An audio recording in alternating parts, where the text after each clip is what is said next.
vous dites, le prêtre doit reprendre sa charge de sanctificateur. C'est vraiment là, peut-être si je veux une citation à retenir du livre, c'est celle-ci. Sa charge de sanctificateur. C'est lui qui donne le Christ. C'est ça qu'il faut bien voir. Il le donne dans l'Eucharistie, il le donne dans le pardon des péchés, il le donne par l'amour qui se dégage de son être, il le donne par son dévouement sans borne, parce que c'est ça le sacerdoce. On a appris ça du Fils de Dieu lui-même, puis quand il était suspendu comme une bête à la croix.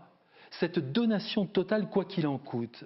Et en même temps, il doit sanctifier son peuple, donner la vie de Dieu aux âmes. Et ça, il le donne essentiellement par l'Eucharistie. L'Eucharistie doit être sublime. Vous vous rendez compte, on assiste à la plus grande tragédie de l'histoire, la mort du Christ, la résurrection du Christ. Comment les êtres peuvent-ils dire qu'ils s'ennuient ?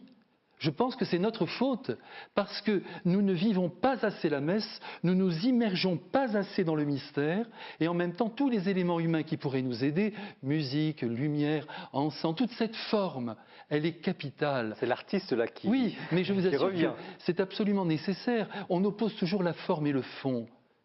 Et alors souvent, avec de bonnes intentions, en disant « mais non, on abîme le fond », mais c'est faux. Regardez par exemple ce mariage de Kate et William.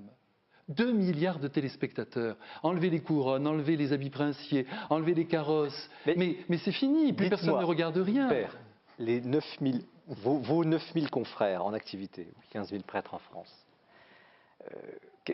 ils font quand même pas du mauvais travail. Ah, mais ils font un excellent travail. Loin de moi l'idée de penser que je suis le seul à faire quelque chose, bien sûr. Mais je pense qu'il faut revoir notre manière de faire.